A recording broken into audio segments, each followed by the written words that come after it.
Hi guys! Good morning! Ito pala yung aking morning routine araw-araw. Thank you Lord for another day.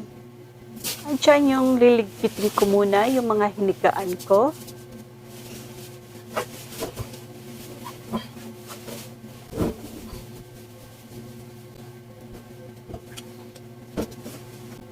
Pagkatapos magligpit, papasok na sa CR para mag-toothbrush.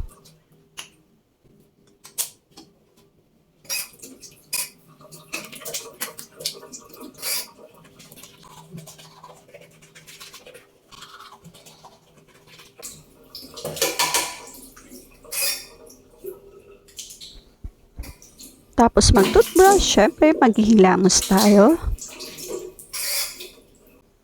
Ang gamit ko pa lang guys na face wash is Garnier Skin Natural. Mga 2 linggo ko na po siya ginagamit. Okay naman siya sa mukha ko, hindi siya mahapdi. Yan naman po ay serum cream. SPF 36 po siya. 1 linggo ko na rin po ito ginagamit. Lahat guys na ginagamit kong Garnier ay hindi siya mahapdi. Sana maganda yung result niya sa akin, sa mukha ko. Ito naman ay Booster Serum.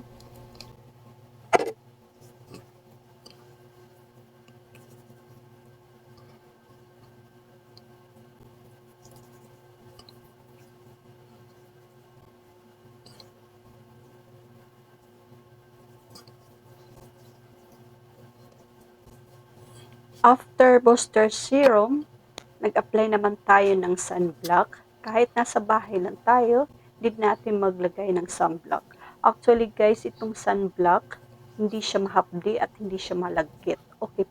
Okay siya sa akin kaysa nung dati kong ginagamit na ibang brand.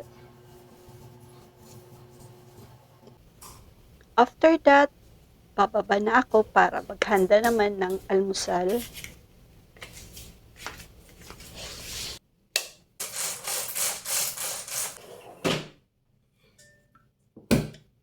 Magsasaing na ako.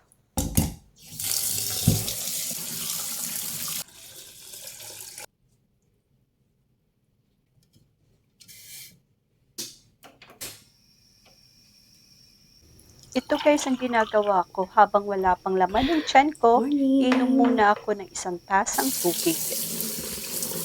Dahil mga hinog na yung aming saging saba, ito na may ilalaga ko.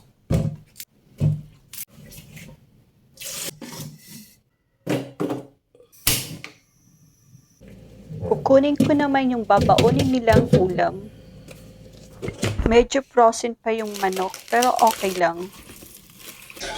Kumuha naman ako ng dilata para almusal naman namin. Binuksan ko na rin mga sangkay yung 2 incha na sausage at tinapon ko na rin yung kanyang sabaw. Yan, pripituhin ko na. Luto na yung aking saging saba. Konti lang ako maglagay ng mantika.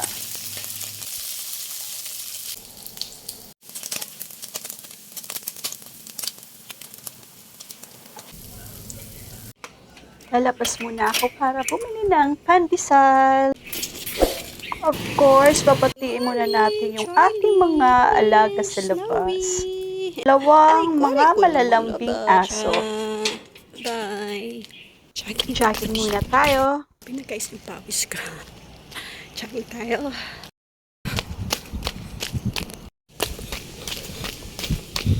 Mag-inhale, exhale muna. Bibili ako guys ng 2 kilong hipon dahil nag-request ng ate ko magpapaluto sa akin at dadalhin niya sa opisina. 450 hipon. 450 ang kilo. Dumaan na ako pala dito sa convenience store para bumili ng butter. Pabili na rin tayo guys ng pandesal. Hindi ko na na-video kanina. At At ito na nga mga sangkay, nakauwi na ako sa bahay at magpiprito naman ako para sa kanilang babaunin sa trabaho at school.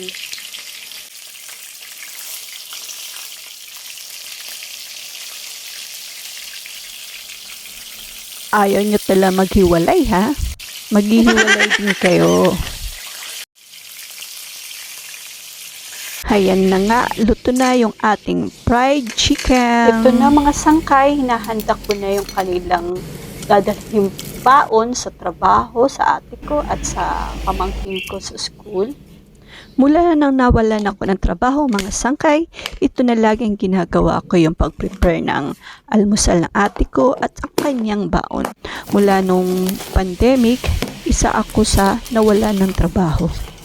Nawalan man tayo ng trabaho, sige lang, laban lang.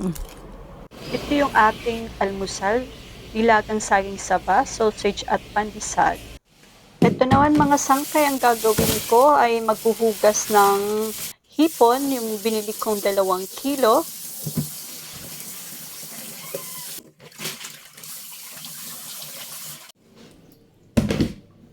Hinuhugasan ko ngayon yung karayom na gagamitin kong pantanggal ng dumi doon sa hipon. Ayan na mga sangkay, tinatanggal ko na yung kanyang dumi. Isa-isa ko yung aalisin.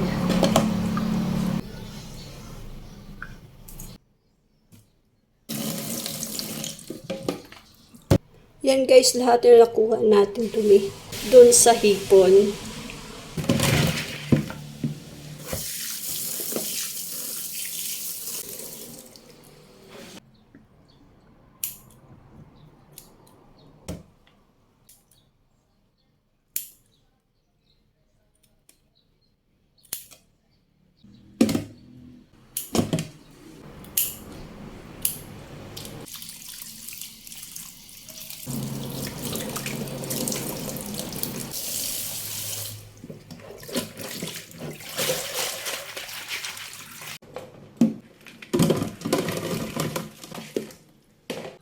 Tabi muna natin to sa ref.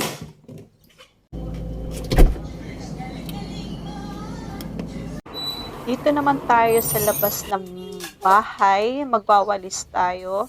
Nakapajama ako dyan mga sangkay kasi pinapapak ako ng mga lamok, ng mga bababa itong mga lamok na to. Ewan ko ba bakit paborito nila akong kagatin?